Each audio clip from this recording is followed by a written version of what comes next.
It's that time again. Let's choose a culture, and the AI hasn't stolen it from me, which is fantastic. Here they are. Unfortunately using the nomadic art, which is a shame. Maybe we need to update that. But what does Israel do? The ancient Israel. Wisdom of creation, +1 faith per number of attached territories on religion, and +2 food per research technologies. That's quite interesting. Wilderness Tabernacle? Okay. Anyway, +2 faith, +2 food, -10 stability. Faith and food theme here, plus also per adjacent holy site, something we haven't seen in any culture yet. Cool. Whole load of yields for being built next to that. Nice to have an additional incentive to build a holy site, actually. And the Zealots are our unique unit. Grant additional combat strength for each unit with the same ability adjacent. This is cool. I like it. Food meets faith with a holy site adjacency and under the banner of an aesthetic culture. Let's do it. Okay, so now we've taken the Israeli. We have an outpost here. I reckon we just smash out a city and let's see what we can do. Now, we also want to ensure that we get a religion. So one of my key focuses here is going to be growth as well. In that vein, I might start with a farmer's quarter first and foremost, and then try and work on attaching some productive nearby territory. Ooh, interesting. So we have to research this technology, domestication, before we can get our unique district. Similar to the Danu by the looks. I'm imagining it uses the same mechanics. Also, here's our city defense, our replaced warrior. So let's go domestication first and try and find some science around this place. We might have to split up these units to really start exploring, try and find some discoveries. May also convert both of these into population, just to speed up the process. Alrighty, here's the Wilderness Tabernacle. 2 food and 2 faith. Good, but not insane. But also, really what we want it for is this adjacency bonus with the holy site, and it's worth noting that it counts as a farmer's quarter as well. So we can get a little bit of extra food out of this bad boy. This looks like a fantastic spot for it, actually, because I'll probably build the holy site on this boring land here with a bit of food. Let's try this out. Super keen to see how this looks and how this plays out. Even though I get my unique unit with city defense, it looks like a peasant, I know. Let's go for calendar first, just because I do need to probably connect some luxuries. Okay, unfortunately, it doesn't look like it actually works like the Danu. I do have to place it like a normal district. I've got an idea. I sort of mucked it up a little bit here, but we might still be able to pull it off. What I want to do is see if I can get 2 of these districts adjacent to a holy site to really double down on the bonuses. So I'm going to build a slightly worse one here, and then try and also connect this territory around... Actually, it doesn't matter, does it? Because the holy site can be placed wherever I want. So long as I just attach this territory, we should be fine. It's got horses, so it's a reasonable one for me to attach. I'm going to do it. Let's go cremate for the +10 food. This will help us get our religion online as quickly as we possibly can. Boom, our first emblematic quarter is down, providing a little bit of food and faith, but like I say, we want to get to the religion as fast as we can, so I'm going to continue to focus growth, population growth, see what we can do, and try and use my civics if I can to help that along, although with these early ones, really, it's just about influence and faith, and seeing as we're playing a faithy game, let's jump away from natural right and actually take divine mandate for a change. Ooh, and create outpost cost will actually move us towards tradition, and now we'll get +2 faith on our territories as well. We're going super religious start here. And now it's time to bite the bullet, I think, and place the stone rings. Boom, there's the attach, absolutely brilliant. Let's actually also try and complete the set. So here's one of our districts. I want the next one to be there, ideally. Oh, actually, what am I thinking? I'm such a noob! I can place the holy site wherever I want. I don't need to build out to it at all. I place the district here, adjacent to this one, and then I build the holy site there. Or there.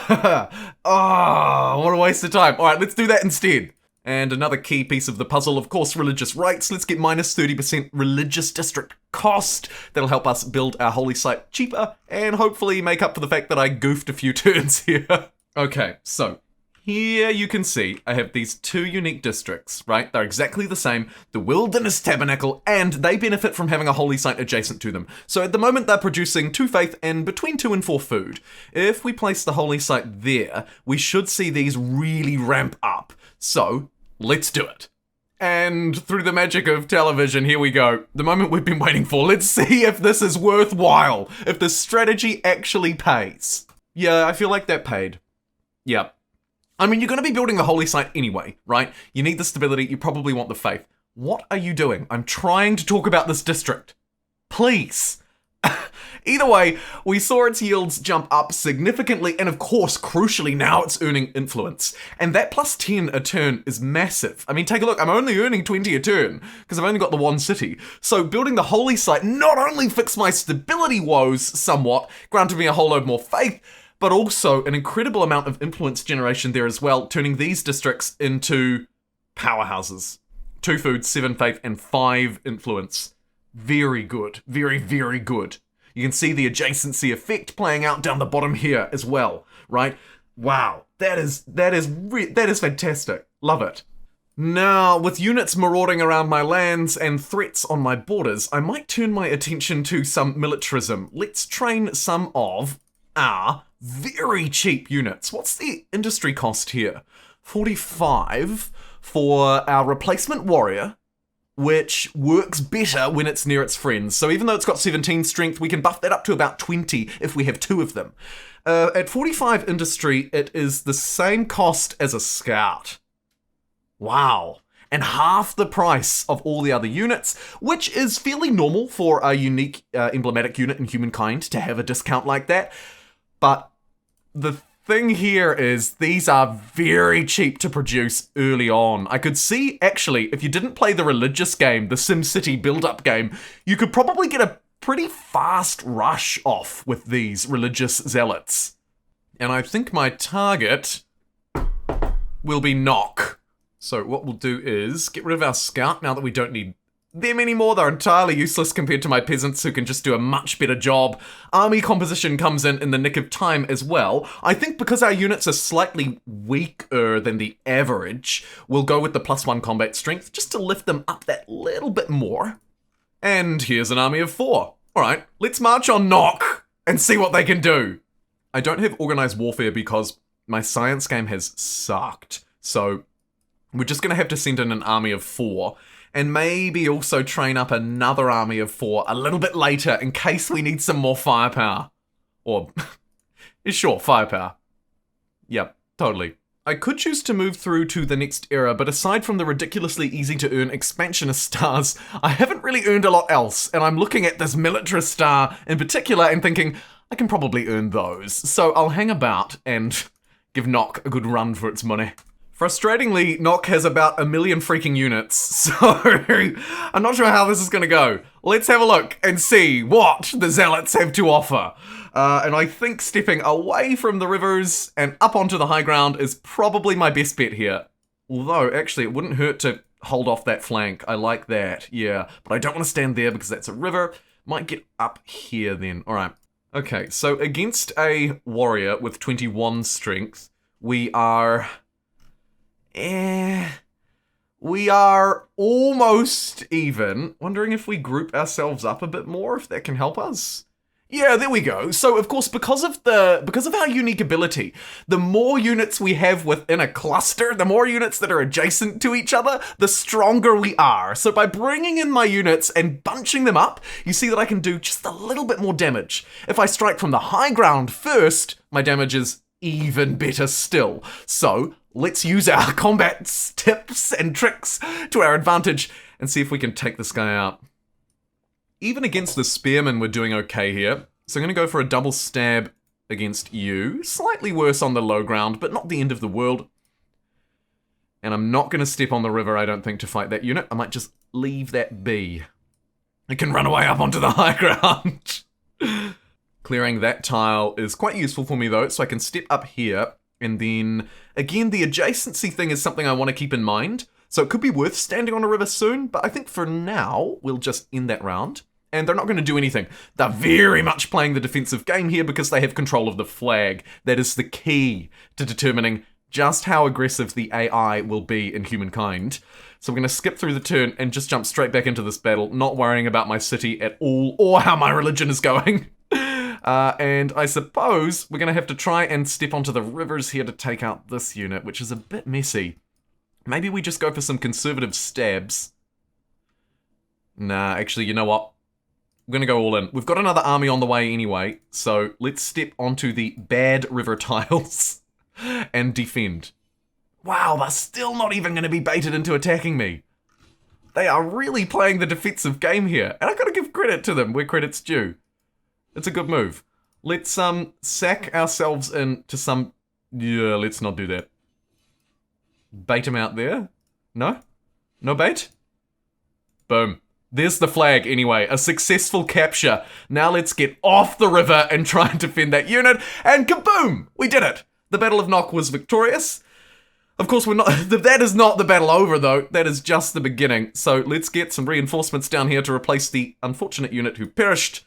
Use my ability and try again. I think Stonehenge is very on theme for us. It is considered a holy site, of course. I can use wonders to ramp up these districts even further. Oh my goodness. And it's a foodie one. Let's take it. Let's take it. This is the Israel dream, I think. Where do I want to put this down, even? Unfortunately, I don't have another tile that's super convenient around those two. We could buff the initial one here in Jerusalem as well. It's a real crying shame that strategic resource is there. Should have planned around that a little bit better. Let me smash it down here, next to this one. It will at least buff this district, and so we can start to get a feel for just how good it may be. And I'm going to switch people over onto industry, see if we can finish this as quickly as possible. It's a slow grind, but we will get there. And we might just bring these units back for a quick heal while reinforcements are on the way. And actually, these chariots have stepped out for a fight, so let's take them down. Oof! Let's try and take them down! Come on, you peasants! Let's do the big flank move. Gonna send the whole dang army up onto this high ground. No, they saw it coming! Quickly! To arms, men! Absolutely surround this chariot as much as I possibly can, so that we get maximum damage on it. Start with the ones that are on level footing, and then use the low ground unit. Nice. And then let's move for the flag, which means moving... BAM! Straight onto you, bucko! Fantastic. Ooh, a good block. A good block. Let's end the turn and just keep fighting here as I stab down from the low ground with my highly promoted units. I'm going to start with you and hopefully confirm the kill with you. Looking at 22 combat strength versus 16. It's pretty decent, but not quite enough by the looks. There we go. And we'll send you through for the flag! Go, go, go, go, go! And like always, of course, these units benefit from being next to each other. So let's put as many next to each other as we can, ignoring the terrain for the time being. Shall we take this one out as well? It's actually somewhat evenly matched. I would like to destroy the unit because it'll make capturing the city a little bit easier down the line. This stab is probably my best one. Gonna go all in. Take it! That's cleared out all of their units. Go, you little levies, you! And next turn, this should be a fairly easy take with some vastly inferior levies in this city compared to my triple promoted zealots now. Stronger than the warrior, yes! And with their extra ability, they're very decent units now. Very decent. Yeah, it took a while, took a little bit of work. They are absolutely not the strongest unit in the game by any means. But if you can game it right, you can do it, I think. Great success. How about it? I hit the always lose button and I won.